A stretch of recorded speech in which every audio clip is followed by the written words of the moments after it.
السلام عليكم ومرحبا بكم في فيديو جديد. كي دايرين خوتي المغاربه؟ لاباس عليكم؟ كنتمنى تكونوا بالف خير. كيف ما شفتوا في العنوان ديال لا فيديو، فهاد الفيديو غادي يكون عباره عن كواليس ديال اللقاء اللي درنا مع وزير الثقافه. وصلنا لشالة بكري وقلت نستغل الفرصه ندير فيها جوله ونعطيكم نبذه صغيره من تاريخها مع الصور. فمدينة شالة واللي تاريخيا كانت سميتها سلا، مدينة مورية مغربية بامتياز. كنشوفوا فيها تحول معماري من عمارة مورية ورومانية قبل المسيحية إلى عمارة مورية مغربية في الفترة الإسلامية. العمارة الرومانية تبنات فوق العمارة المورية، وهذا الشيء اللي توضح في الاكتشافات الأركيولوجية ديال 2023.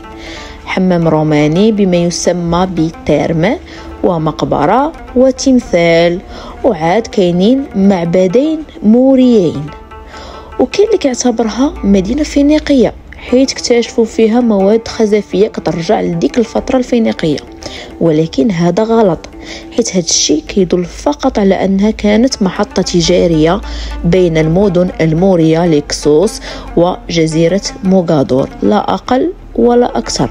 والفينيقيين أصلا عمرهم بناو شي حاجة في المغرب، وأركيولوجيا ما لقاوش مقابر ديال الفينيقيين في المغرب. كتكون مدينة شالة من الباب الكبير اللي تبنى في عام 1339 في عهد السلطان الماريني أبو الحسن.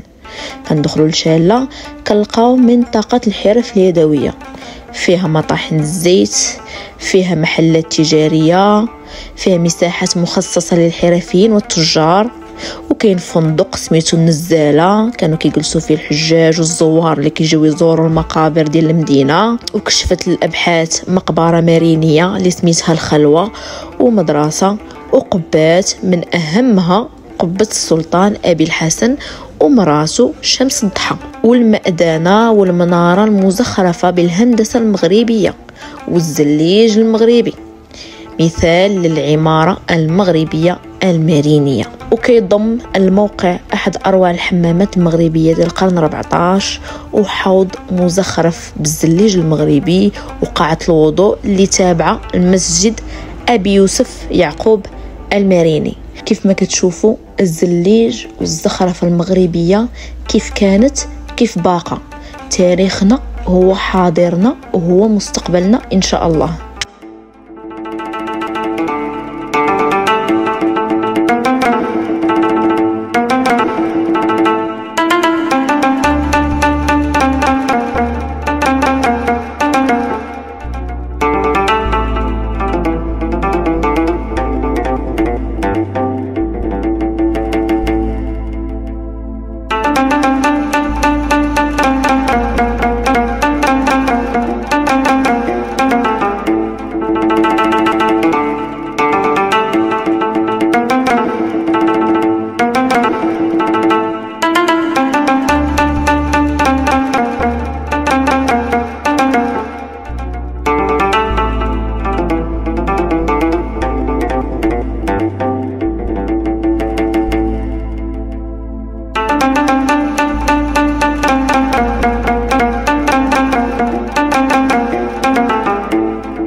لاباس عليك حمزه المقدم؟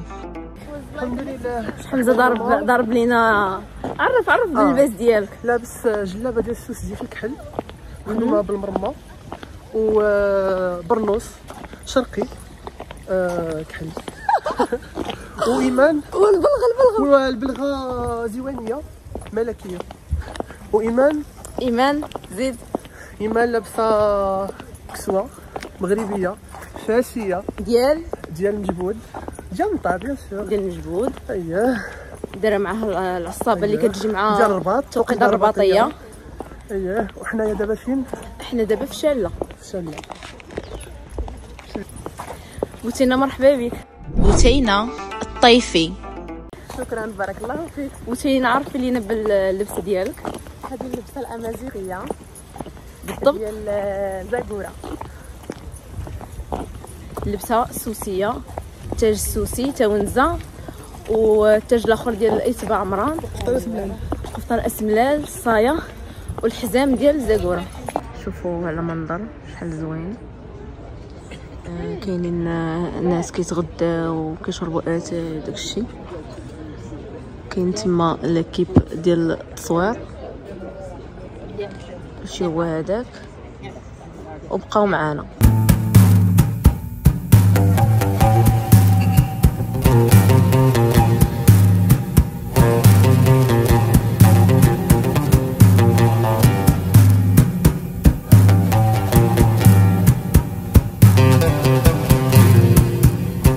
السيد محمد مهدي بن سعيد، وزير الشباب والثقافة والتواصل.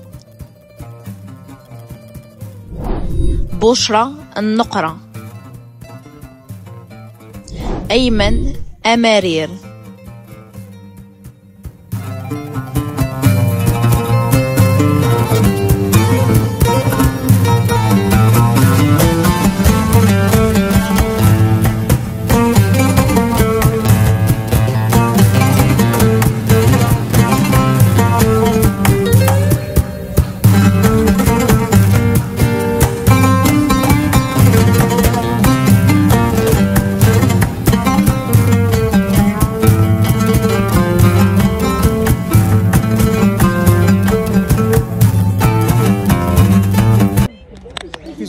هذه اللبسه الثانيه. انا بقيت ولكن انت المهم جاتك واعره، انت برنامجك واعر. فين السي حمزه؟ درت ديك ديال مول الجلابه بغيتو دابا. السيد راه طويل، راه تليفوني كاع ما كيسدو كامل، كاع ما كنقدر نشدو كامل. حطه لا مثيل لا. انت اللي لبستي. شكرا حنا بقينا نبدلو التقليدي، نلبس هنا نلبس ليه. اليوم كان داز واحد النهار واعر، ومازال واعر، مازال ما كملش، حيت اليوم نفس النهار كاين ايفنت اخر في فرنسا. وي ولكن ما نحرقوش لكم الاحداث. غيشوفوا قبل جو بونس، غادي يشوفوا قبل، ولكن ضروري غادي نهضر على داك الموضوع في اليوم. الفيديو. غادي تكون ايفينمون في اليونسكو، تقدري دير المونتاج الا ما كانش داز الايفينمون. وغادي الفنانه ديالنا المغربيه ماجده اليحيوي غتلبس قفطان نطاع ديال الطوسه. قلتي كلشي في وسط المنصه ديال اليونسكو. جو بونس غادي يشوفوا هما من بعد غادي نعطيكم لي ديتاي. فوالا.